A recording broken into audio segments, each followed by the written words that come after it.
এইবারে 2 বছর মা দুধ পান করালেন, আর 7 বছর 8 বছর 9 বছর 10 বছর পর্যন্ত নেতরের কাম করলেন।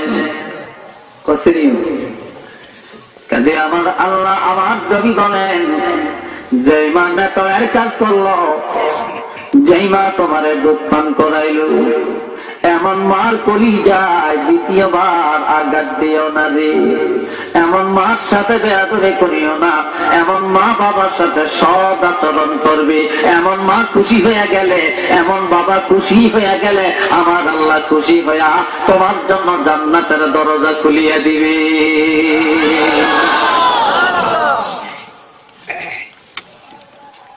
এই জন্য আমার আল্লাহ বলেন, ওয়ালা তানহারহুমা, এরে মা বাবার সাথে সন্তানেরা কোনদিন ধমক দিয়া কথা বলিও না, জিকির দিয়া কথা বলিও না, চোখ রান্নায়া কথা বলিও না, মেজাজ দেখাইয়া কথা বলিও না। আর তোমার এমন দুঃখের কথা প্রকাশ করিও না, যেই দুঃখের কথা শুনলে তারাও দুঃখ পাবে। যেমন আপনি ঢাকা থেকে আসছেন ঈদের সময়, একটা উদাহরণ, ঢাকা থেকে আসছেন ঈদের সময়, গাড়িতে সিট পান না, ঈদের কেনাকাটা করিয়া বাজার সদায় লইয়া কান্দে করে ব্যাগ লইয়া আপনি গাড়িতে উঠছেন, সিট নেই। ঢাকা থেকে আপনি যখন সিলেট আসলেন, গাড়ির হ্যান্ডেলে ধরে দাঁড়াইয়া দাঁড়াইয়া আস্তে আস্তে পাও ব্যথা হয়ে গেল, সিনা ব্যথা হয়ে গেল, ঘাড় ব্যথা হয়ে গেল। ঘরে আসছেন, মা কয়া ডাক দিলেন, মা কয়, বাবা রে তুমি কেমনে আসছো, কষ্ট হয়েছি।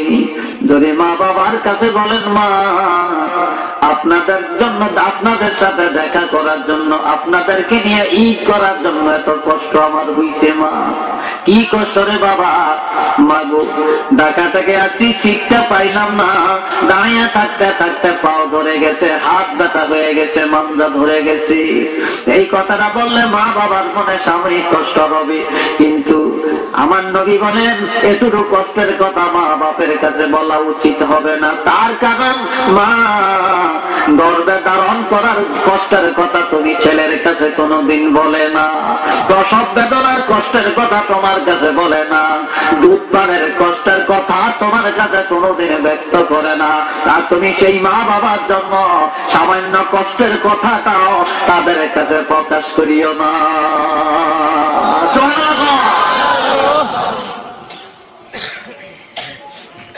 ওয়ালা তানহারহুমা, তাদের সাথে ধমক দিয়া কথা বলিও না।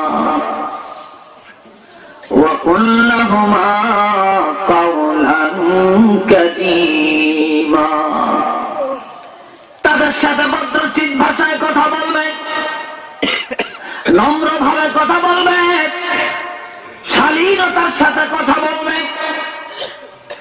ঠান্ডা মেজাজে কথা বলবে, অর্থাৎ সম্মান দিয়া কথা বলবে। কি দিয়া? সম্মান দিয়া কথা বলবে। অসম্মানের সাথে কোনো কথা বলবে না, ভদ্রভাবে কথা বলবে, অভদ্রভাবে কথা বলবে না, নরম মেজাজে কথা বলবে, গরম মেজাজে বলবে না। আর কি করবে? ঘরে আসিয়া মা কই আগে ডাক্তার দিবা, আব্বু কয়া ডাক্তার দিবা, মা বাবার কলিজাটা বড় হয়ে যাবে। বহু ছেলেরা আছে মারে মা কয় না, বাবারে বাপ ডাকে না, শ্বশুর শাশুড়িরে বড় মজা কইরা ডাকে, আবার মুখ বোলা মহিলারে মা ডাকে, মুখ বোলা মানুষের বাপ ডাকে। বন্ধুরা আমার নিজের মার খবর নেয় না, দেখা যায় স্বার্থ হাসিলের জন্য আরেকজনের জন্য কমলা নেয়, আপেল নেয়। তারপরে বন্ধুর মার জন্য কাপড় নিয়ে যায়, ঈদের সময় মার জন্য একটা কাপড় কিনে না, মাকে একটু আঙ্গুরও খাওয়ায় না, আপনি যদি বাজারে গেলেন, বাজারে 1000 টাকার বাজার করলেন, 1000 টাকা নিয়ে বাজার করতে গেলেন, 900 টাকার বাজার করলেন, এখন হাত দিয়ে দেখেন পকেটে 100 টাকা এখনো আছে। আপনি যদি বলেন আমার বুড়া মা বাবার জন্য আমি 100 গ্রাম আঙ্গুর নিয়ে যাই, আধা কেজি আঙ্গুর নিয়ে যাই, আপনি বাড়িতে যে আঙ্গুরটা যদি পানির মধ্যে ধুইয়া বুড়া মা বাবার কাছে দেয়া যদি বলেন মা ছোটকালে কত না টিপিয়ে টিপিয়া খাওয়াইছেন গো মা, এই মা বাজার করি 100 টাকা বাঁচছি, এই টাকা দিয়া আধা কেজি আঙ্গুর কিনলাম, মা আমি একটু মুখে দিই আপনারা খান দেখি কেমন লাগে। বাবা গো আমি মুখে দিলাম খান। আমার নবী বলেন এইভাবে তুমি তোমার মা বাবার মুখে একটা আঙ্গুরের বোটা মুখে দেওয়ার সঙ্গে সঙ্গে আল্লাহ পাক তোমার জিন্দিগির গুনাহ মাফ করিয়া দিবে।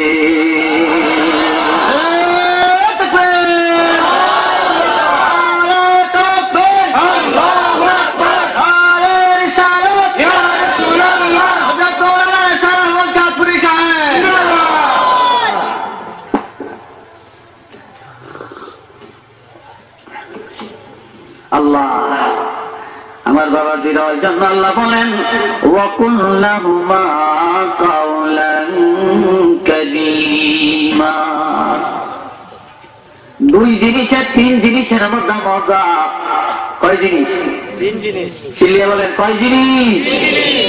গানের মধ্যে মজা নাই, তারের মধ্যে মজা নাই, আল্লাহ আল্লাহ জিকির করলে মজা পাওয়া যায়, নবীর প্রেমে দুরূদ শরীফ পড়লে মজা পাওয়া যায়, আব্বু আর আম্মু করে ডাক দিলে কলিজায় শান্তি পাওয়া যায়, ঠিক না? যার মা নাই বাবা নাই সে কান্দে, আরেকজনের বাপ আছে মা আছে, মা কয়া ডাকে, আম্মু কয়া ডাকে, আব্বু কয়া ডাকে। ঘরের পাশে যার মা বাপ নাই সেই ডাক শুনিয়া তার কলিজার আগুন ধাউ ধাউ করে জ্বলে। আমাদের চাঁদপুর হাজীগঞ্জ থানায় একটা কাপড়ের দোকানের মধ্যে রমজান মাসে, গত রমজানের আগে রমজানে আমি বসে রইলাম। রমজান মাসে আমি তাফসীর করি এক জায়গায় 10 দিন। আমি ওই প্রোগ্রামে যাওয়ার কালে একটা কাপড়ের দোকানে বসলাম। একটা লোক তার মার জন্য একটা শাড়ি কাপড় কিনছে, বাবার জন্য একটা লুঙ্গি কিনছে, একটা গেঞ্জি কিনছে। এই ওনার বয়সের মতো বা ওনার বয়সের মতো একটা যুবক 35-40 বছর বয়সী, সেটা দেখিয়া পাতা দাঁড়াইয়া চোখের পানি পানাইয়া পালাইয়া বিনাইয়া বিনাইয়া কান্দে। জিজ্ঞাসা করি বাইরে তুমি কাঁদো কেন? হুজুর আমি কেন কাঁদি এই কথা জিজ্ঞাসা করলো, আমার কলিজার আগুন জ্বলে উঠে। বলো না তুমি কেন কাঁদো? হুজুর আমি আমার বাবার একমাত্র ছেলে, বাবা মা বড় গরিব, 1 টুকরা জমিন আমার বাবার ছিল, ওই 1 টুকরা জায়গা বিক্রি করিয়া 2 লাখ টাকা খরচ করে আমাকে সৌদি আরব পাঠাইছে। আমি সৌদি আরবে যাই 4টা বছর আমি ছিলাম। এই 4 বছরের মধ্যে আল্লাহ আমাকে লক্ষ লক্ষ টাকার মালিক বানাইছে, বা কয়েক লক্ষ টাকা আমার হাতে আছে। কিন্তু আমার কপাল এত খারাপ, আমি এই 4 বছরের মধ্যে আমার মারেও হারাইলাম, বাবাকেও হারাইলাম। বাড়ি এসে মাও পাই না, বাবাও পাই না।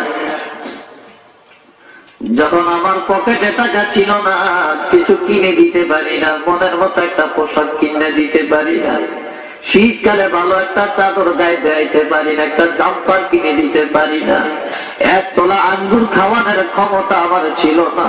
তখন আমার মা বাপ ছিল, আর এখন আমার টাকার অভাব নাই, যেমনে চাইছে তেমনি মা বাপের চাহিদা পুরা করতে পারতাম।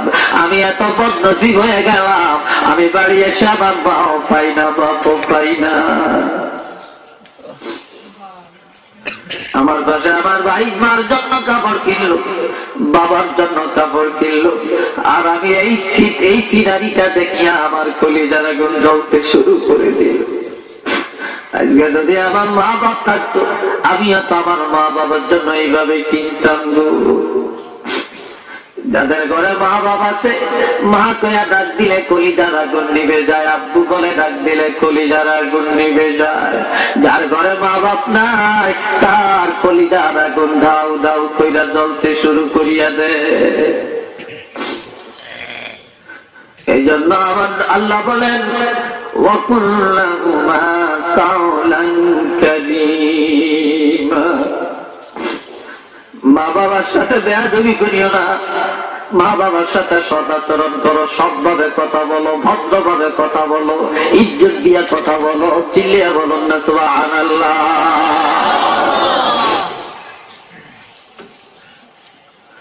ওয়াকফিদ লাহুমা জানাহাল যুল্লি মিনার রাহমা। আল্লাহু আকবার। আরেকটু জোরে বলেন।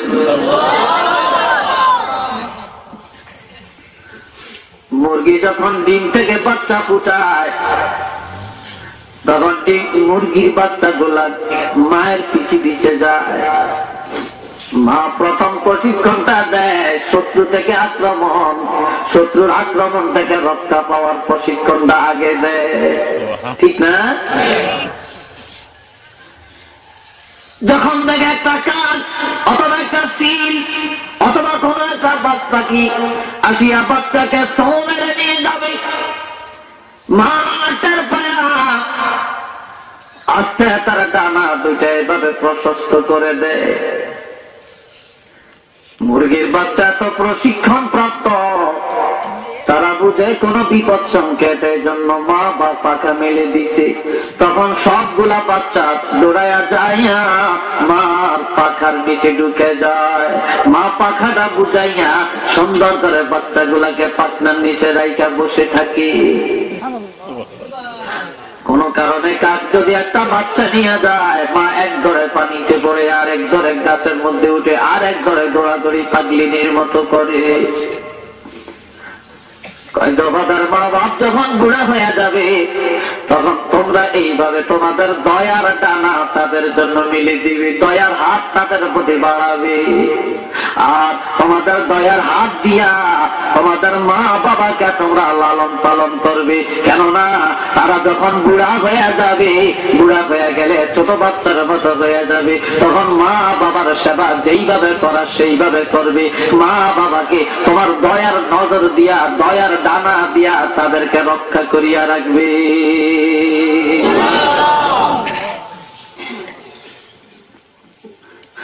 আর মা বাবার জন্য 5 ওয়াক্ত নামাজের পরে ইশালে সওয়াব করবা। কি করবা? 5 ওয়াক্ত নামাজের পরে তাদের জন্য ইশালে সওয়াব করবা। আর তাদের জন্য সবসময় আল্লাহর কাছে বলবে, وَقُلْ رَبِّ ارْحَمْهُمَا كَمَا رَبَّيَانِي صَغِيرًا رَبِّ ارْحَمْهُمَا كَمَا رَبَّيَانِي صَغِيرًا। আল্লাহর কাছে এই কথা বলো, হে আমাদের রব ও আমাদের আল্লাহ, ইরহামহুমা, আল্লাহ তাদেরকে দয়া করেন, অনুগ্রহ করেন, মায়া করেন। কামা রব্বায়ানি সগীরা, শিশুকালে আমাদের মা বাপ যেভাবে আমাদেরকে লালন পালন করেছেন, মায়া দয়া করেছেন, আল্লাহ তেমনি ভাবে আমাদের মা বাপকে আপনি মায়া নজর দিয়ে লালন পালন করেন, তাদেরকে মায়া করেন, দয়া করেন, ক্ষমা করেন। সুবহানাল্লাহ। যার ঘরে মা বাপ আছে রে, বাইতুল্লাহ শরীফ তার ঘরের মধ্যে আছে। عن ابن عباس رضي الله تعالى عنه قال قال رسول الله صلى الله عليه وسلم من أصبح مطيعا لله في والديه أصبح له بابان مفتوحان من الجنة وإن كان واحدا فواحدا। الله أكبر। আওয়াজটা ভালো হয়েছে না? একটু জোরে কর না, আরেকটু চিল্লিয়ে বলে।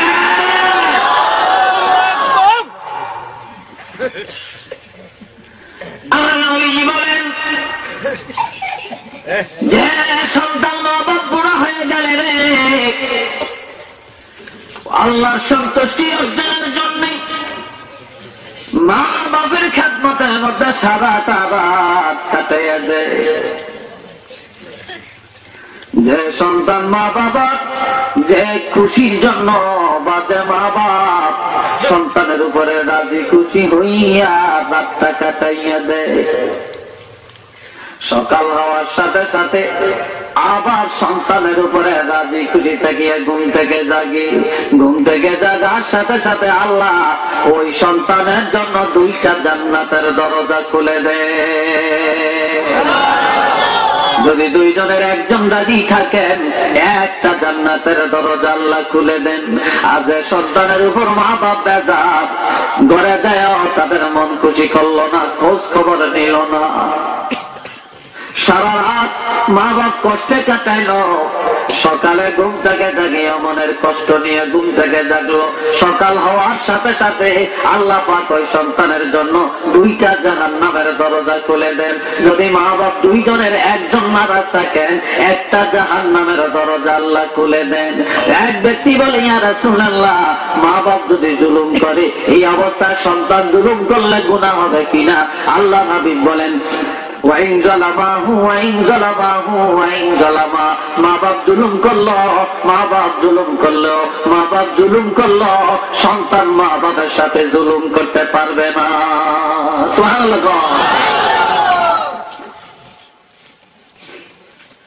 বনি সালমা গোত্রের একটা যুবক ছেলে, কোন গোত্রে? বনি সালমা গোত্রের একটা যুবক ছেলে। এই যুবকটা কাঁদতে কাঁদতে আল্লাহর হাবিবের দরবারে আসছেন। কি তো হয়েছে? এই জায়গাতে 3-4 জন একসাথে উঠলো, কেমন দেখে জায়গাটা বলে? এরা মনে হয় এক গ্রুপ নাকি, এক দেশের এক গ্রুপ। একজনে গেলে পুরো গ্রুপ যাইতে ভয় পাইব না? তাহলে মনে হয় ছোট ফতেঘাটে ভয় আছে, আমগর ভয় নেই।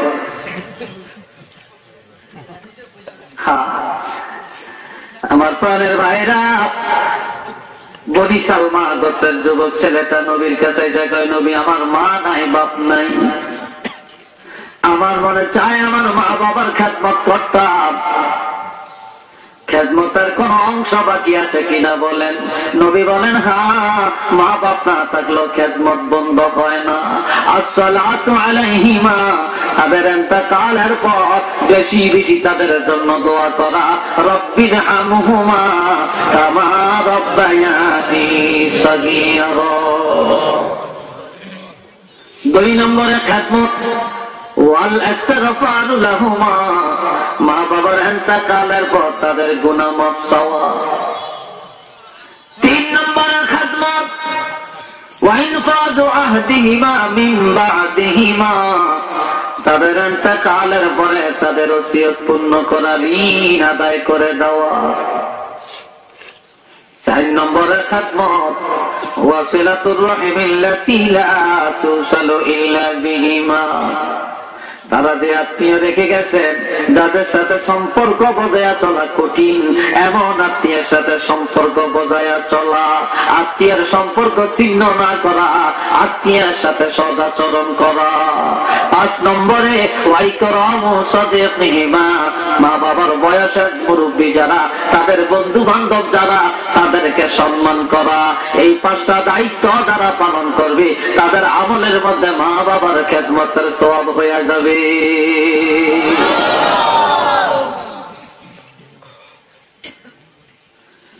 একজন যুবক নবীর কাছে যেমন ইয়া রাসূলুল্লাহ ইন্নী আসাবতু যামবান আযীমা,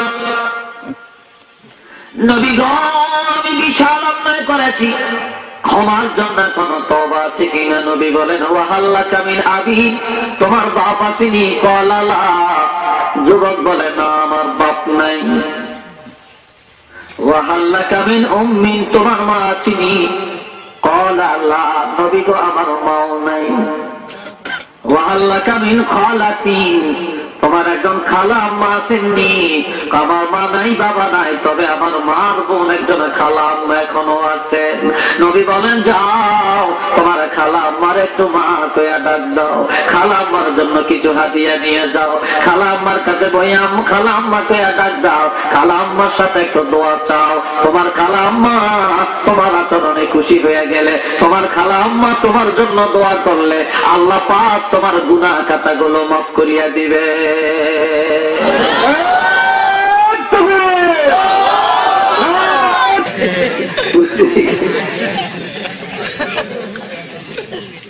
একটু মজা করলাম, রাগ করেন না তো?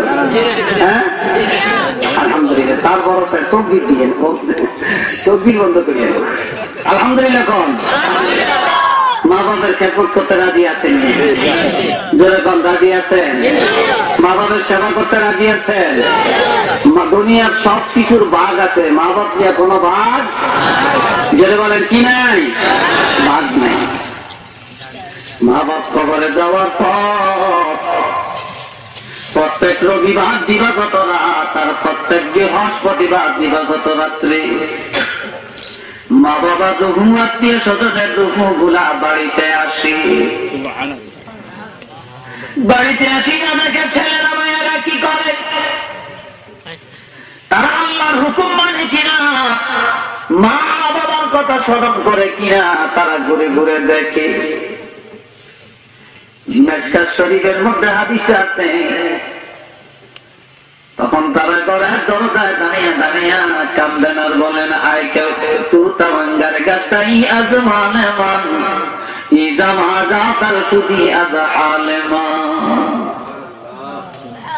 ছেলেরা রে, এই যে ঘরের মধ্যে থাকো, এত হাই ফাই একটা বিল্ডিং, এটা তুমি করো না, আমি করছি। এই আমার ঘর তোমারে দিয়ে গেলাম, আমার ঘর, আমার বাড়ি, আমার দালান, আমার বাগান, আমার পুকুর, আমার জমিন সব ভোগ করো। আর তুমি আর জমিনের রঙের বাজার করে দিছ। আমরা তোমার মা বাবার কিছুর মালিক বানিয়ে খালি কবরে গেলাম রে। আমাদের কথাও বলিয়া গেলা, আল্লাহ তো বলিয়া গেলা, এত নিষ্ঠুর এত তাড়াতাড়ি কেমনে হইয়া গেলা। আবার কবরের পানি দিয়া যখন যায়, মা ছায়া তাকে ছেলে যাইতেছে, বাবা নজর দিয়া রাখে ছেলে যাইতেছে। তখন কবরের পাড়ে দিয়া গেলে মা বাপ ডাকিয়া ডাকিয়া বলে, ছেলে রে, ও ছেলে যাইস না রে, আয় আমার কবরের পাড়ে একটু দাঁড়া। আল্লামা রবি বলেন, আয়কে বড় মানে মি রবিরা মানকুশা আসরে ইখলাস ওয়াল হামদ বেখাস। ছেলে রে, তুই না বড় ছেলে না, ছোট ছেলে না, মেজো ছেলে, রেখে যাও আমার কবরের পাড়ে দিয়া। তোমরা দেখো না, আমরা তো দেখি। ছেলে যাও না, তোমার কাছে টাকা পয়সা চাই না, ঘর বাড়ি টাকা দালান কোটা চাই না রে। ছেলের চাই তোমার কাছে আমার দাবি। কবরের পাড়ে দাঁড়িয়ে শোনো, জাহান্নামের আগুন দাউ দাউ করে জ্বলে সইতে পারি না। ছেলেরা তোমাদের কাছে আবদার, কবরের পাড়ে দাঁড়াইয়া দাঁড়াইয়া আল্লাহর কোরআন শরীফ থেকে সূরা ফাতিহা পড়িয়া আর সূরা ইখলাস পড়িয়া আমাদের জন্য একটু দুইটা হাত আল্লাহর দরবারে বাড়াইয়া নাজাতের ব্যবস্থাটা করিয়া যাও। এই জন্য আমার নবী বলেন, মানুষ যখন মরে যায় সব আমল বন্ধ হয়ে যায়, তিনটা আমল বন্ধ হয় না। তার মধ্যে একটা আমল হলো আওয়ালাদিন সালিহিন ইয়াদউ লাহু। সন্তানেরা যখন মা বাবার জন্য দোয়া করে, ওই দোয়া মা বাপ কবরে থাকিয়া পায়। সন্তানের দোয়ার উসিলায় মা বাবার কবরের আযাব আল্লাহ মাফ করিয়া দেয়।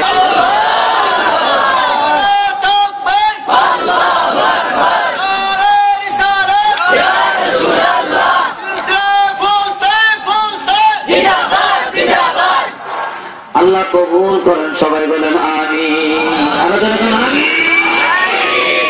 তাহলে আমরা সন্তান সন্তানের জন্য জীবন কোরবানি দেয়, কত না খায়া থাকে, কত রৌদ্রে শুকায়, কত মেঘের মধ্যে ভিজে, কত বিদেশ পড়ে থাকে শুধু সন্তানের প্রতিষ্ঠিত করার জন্য। এমন বাবার কলিজায় আঘাত দিও না। তাহলে 1 নম্বরে মা, 2 নম্বরে বাবা, 3 নম্বরে ওস্তাদ। যে মা বাপ তোমার জন্ম দিছে, কিন্তু জন্ম দিয়ে ছেড়ে দিছে, কিন্তু আসল মানুষ তারা বানাইতে পারে না। যে